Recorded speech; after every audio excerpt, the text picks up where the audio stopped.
Franchement, si vous êtes du genre à manquer d'inspiration en cuisine, je vous conseille de toujours avoir des pâtes coquilles dans vos placards.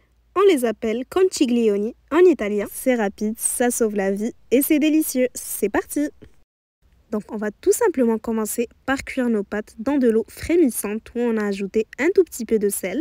J'ai pris 250 g de pâtes coquilles de taille moyenne. Vous pouvez aussi utiliser les plus grandes. Donc on va les farcir avec une délicieuse farce aux 3 fromages qui saura ravir tous les amoureux de pâtes. J'ai cuit les pâtes pendant 6 minutes jusqu'à ce qu'elles soient al dente. Ça peut dépendre, donc fiez-vous surtout sur le visuel ou les instructions de votre paquet. Quand c'est cuit, on égoutte les pâtes, puis on va à nouveau les verser dans de l'eau. On les met dans de l'eau bien froide, donc on a mis des glaçants pour éviter que les pâtes ne ramollissent. On va passer à notre délicieuse farce, mais très simple. Donc on va mettre un filet d'huile d'olive à chauffer sur feu moyen.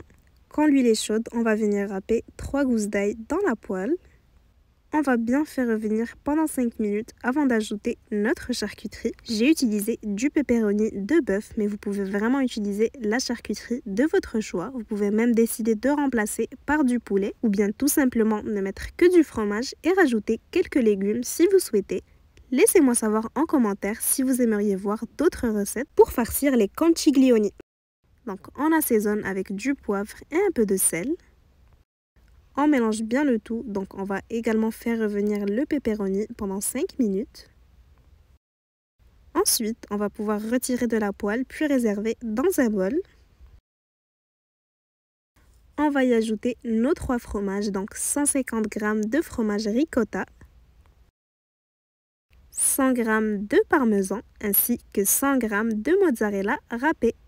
Ces ingrédients conviendront à 3 ou 4 personnes. N'hésitez pas à les multiplier ou bien à les diviser selon vos préférences. On mélange bien le tout, puis pour optimiser la texture, on va y rajouter un œuf.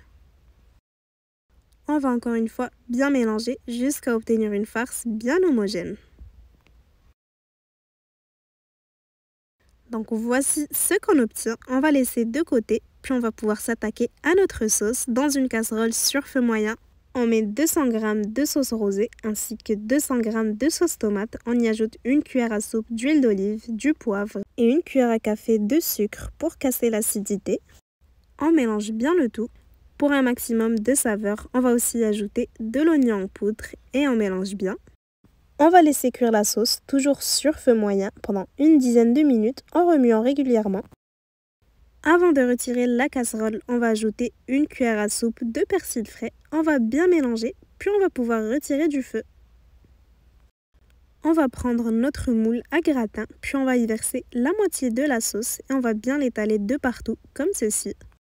Si vous avez besoin de revoir certains ingrédients, tous les détails sont en description. Ensuite, on va tout simplement farcir nos coquilles, comme ceci. Si vous aimez les recettes à base de pâtes comme celle-ci, n'hésitez pas à me laisser un petit like pour me le faire savoir et pour m'encourager, ça me fera très plaisir. Et surtout, abonnez-vous pour ne manquer aucune recette qui pourrait vous plaire. Quand on finit de farcir les coquilles, on va les disposer dans le moule à gratin, comme ceci. Ensuite, on va utiliser le reste de la sauce pour les badigeonner. Et finalement, il ne nous restera plus qu'à enfourner le tout, donc dans le four préchauffé à 190 degrés et on va laisser cuire pendant 20 minutes.